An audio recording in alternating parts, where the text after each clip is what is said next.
If you want to buy land for less than $1,000 an acre, this video is for you. I'm going to get into the tips and tricks about how I find land myself. I have bought and sold over 100 acres of land, and I am very, very good at getting financed for $0 out of pocket. And I'll go into that and how I do that at a later date. Jump on the free newsletter. I will send out tips and tricks and deals as I do them too, because I'm still very much in this game as well. Let's get into how to find land off market for less than $1,000 an acre. First of all, you want to be a little realistic, but don't be too realistic. Just understand that you might have to go a little farther out of your perfect zone about where you want to be in order to find some really good deals. But if you're open to that, if you're open to going maybe an hour outside the city or town that you want, you can be in for some amazing, incredible deals. Now, the second thing you need to do is you need to start actually searching for land. Now, this is where I disagree with a lot of people online, because a lot of people online say to look at Zillow, Realtor.com, blah, blah, blah. You're going to find deals on there for sure, without a doubt. But what you're not going to find is you're not going to find the best deals possible. Now, in order to find the best deals possible, you have to put yourself in the mindset of the person that is selling what you want. Now, we want land, okay? What's the mindset of someone selling land? Well, they're probably a little older. So they might not be the most internet savvy people in the world. So they're probably not going to be going on Zillow or Realtor and listing their land. Now, maybe they'll list it through a realtor and that person will put it up there. Maybe, but more times than not, they're not going to even put this land on the market. Now, that's annoying because you got to do a little more work, but that's also great because you don't have the competition of all these other buyers. So if you are looking for land, I would highly encourage you to look for off-market land. Now, let me tell you how I do that, because that has been the one thing that has been the competitive advantage of me and my business. Let me tell you how I do it, because we have thousands of text messages going out. But if you're just starting out, if you just want to buy something for yourself, this is what I would do. I would call every single realtor that has a piece of land listed. And if it's in your state, if it's in your city, that's good. Once again, if it's 45 minutes outside your city, that's still good too. Call every single realtor that has it listed and say, hey, Sarah, I'm gonna give you the script we use. Hey, Sarah, this is Steven. This is what I want to do. So I'm looking to buy a farm, or I'm looking to buy just some raw land and development myself. Give her your specifications and say, I see what you have on the market. I don't really love that because that doesn't work for me. But what else do you have? And do you know anyone else that might sell? Or do you know anyone else that has something, but they don't want to officially list it on the market? Now, it sounds dumb, because why would a realtor know somebody that wants to sell but doesn't want to put it on the market? Well, you'd be shocked. I actually just got a fantastic deal. It's going to be a six-figure deal from a realtor connection. His client didn't want to put it on the market, was a super private guy. He knew he was selling it for $100 and something thousand less than what it's worth, but he doesn't want anyone in his property. He didn't want to officially list it. He didn't want to deal with showings. He didn't want questions. He just wanted to sell it off market, and that'll be that. That's none of my business, what they do and why they do the things they do. But the point is, you would be shocked about how many people realtors know that don't officially want to list but do want to sell. So I would call 10 to 20 realtors and say, these are my parameters, these are my specifications, what do you have? And then call them back every week. Hey, it's Steven. Hey, remember me? Hey, it's, I just talked to you last week, and this is the land I wanted. You will probably get a deal within your first couple weeks doing that. I swear. Or you'll get some really good deal potential in your first couple weeks doing that. Now, what do you do with it once you found it? It's like the dog that chased the car, right? We're wagging our tail, we're chasing the car, we get so hyped up and excited, then the car pulls to a stop, and we're like, oh shit, what do we do now? Well, this is where a lot of people I see, they pump the brakes, they pause, they hesitate, they get a little scared, and they say, okay, this is my first deal, so now it's becoming a little real, now I'm scared. So this is what you're gonna do, and I promise this is going to be the biggest unlock you've ever come across if you just follow what I say. And what you're going to do is you're going to put it under contract anyway. And you're going to say, I think it's worth this amount of money, and I do want it, so I'm going to put it under contract. But you're going to do a huge caveat to that. And the caveat is going to be you're going to put in a due diligence period or an inspection period, which means that you can drop out of the contract for those days that you have negotiated. So we like to do inspection periods up to the day of closing, or due diligence periods up to the day of closing. So that means if we put something under the contract and we're going to close on it in the next 45 days, we will do a due diligence period up to 45 days. Now, if you're dealing with another realtor on the seller side, they're going to push back on that.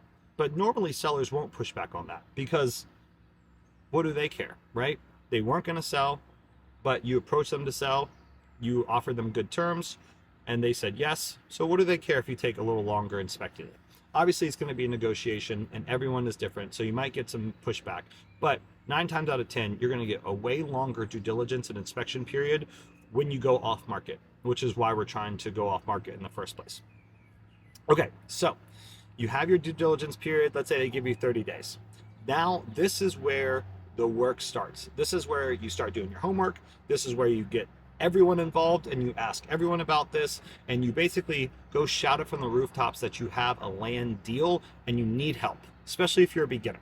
Now, if you want to work with me one-on-one, you can call me at this point and we can go over the deal. This is the perfect time, like I said, to do all the research and just ask everyone knowledgeable that you can. If you have an aunt, an uncle, a son, a daughter, a lover, a roommate, whatever you have, ask them about this deal and make sure you're not missing anything. So what you want to do in more of a formal process, and this is going to be all in video too, for the due diligence and the financing, but let's just hit some broad points. What you want to do is, number one, you want to look up the zoning.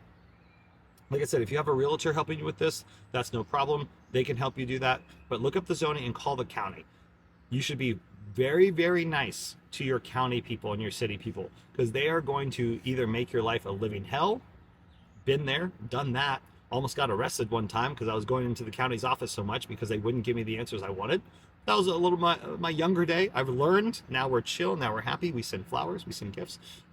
Or they're going to be your biggest hero and your biggest advocate. So call the county. Be super nice. Go in person if you can. Say, this is the land. This is the parcel number. Can you help me out? I want to do this, but I'm not really familiar with the process. Now, this is something too that I see a lot of people that I work with don't do this right. And I'm on a mission to bring authenticity back to real estate investing, because a lot of people will get into a deal and they feel like they have to know everything. They feel like they have to be this like really smart, savvy investor. Someone's going to take advantage of them or whatever. Not true. The more authentic you are, the more better it's going to be, because people actually do want to help. So if you go to the county and say, I don't know what I'm doing, I know I want to have a farm. I know I want to have this peaceful space for me and my family, and I've never done this before. I'm a little nervous. Will you help me?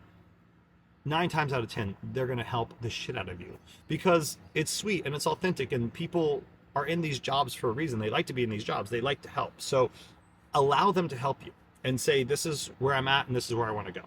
And do the same thing on every single aspect of it. Once you get their conversations with the county, you're going to want to see, based off what they say, about getting a surveyor. So then you want to say, who do you know that's a good surveyor? Call around on Google, get a survey of the property, and then see where your lot lines are and where they aren't and all that stuff. Then you want to say, how the utilities work. You want to call them and same thing. This is what I want to do. How can you help me? What do I need to know? Then you want to go with your mineral rights and your land rights and your easements. So that's going to be stuff that the closing attorney is going to help you with. So as soon as you're doing your due diligence, day one of actually getting this under contract, you want to start doing your due diligence with the closing attorney or with your county. And then you also want to call the closing attorney at the same time. If you don't know a good closing attorney, just Google real estate closing attorneys in your city, in your county, and say, hey, I want to buy this land. Help me do it. And they're going to do a title search. They're going to see if there's any back taxes, any title problems, any encumbrances, or any sort of things that you need to know. And feel free to ask them a million questions. They might not like it.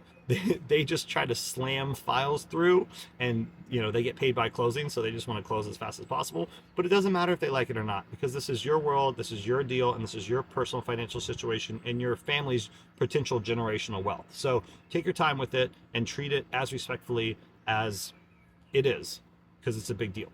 All right, so ask them questions. And then obviously the thing that you need to figure out too is the financing. So as you're doing kind of the paper pusher homework stuff, you want to also do the financing. Once again, the next video I post is going to be due diligence and financing, but it's going to lean very heavy into financing. So make sure you watch that video next, because that is where I excel, is in this financing and getting $0 down for financing. But let me tell you just a couple quick strategies. Now, there's two that I really want to talk about. The first strategy, by far, that's the coolest in land investing, is seller financing. Now, why would sellers give you financing? Well, once again, you have to put yourself in the mind of the seller. Think about it.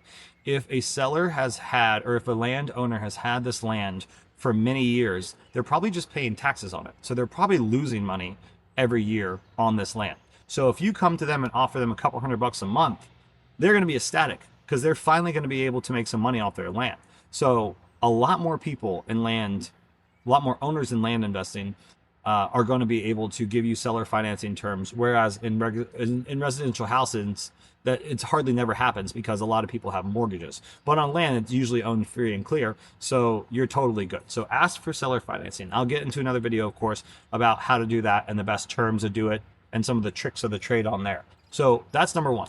Number two, you want to go to banks and mortgage brokers. Now, I would go to two different things. I would go to, number one, your community bank or a couple community banks, and I would go to a traditional mortgage broker. Now, traditional mortgage broker might have some really crafty things in terms of getting you financing on this land, especially when it comes to like USDA. So USDA is a government-backed program that allows people to get rural things for like $0 down. So a traditional mortgage broker can help you with that. And they can help you with some other cities' incentives and county incentives. But what also is going to be really cool, and this is the biggest hack for real estate investors in general, is community banks. Now, I have done a ton of business with my community bank, and they have way less restrictive guidelines than most people do when they come to financing. So most times when you get financing, you have to go through this whole thing, this whole rigmarole with it. And when you do that, you have to go fit yourself into a standard product. You have to have the right credit, the right debt to income ratio, blah, blah, blah. But if you go to a community bank, they basically can do whatever they want because they're working with a more private backed money. So they can give you some really, really great things that other people can't. So call the community banks, call 4 or 5 and say, this is what I have and this is what I want. What can you do? And then they will get to work on it. So those strategies are super, super awesome, and they should be able to get you really, really little down, all the way from $0 down to, financing 100% of the land. So once you do all that, you will go to the closing table.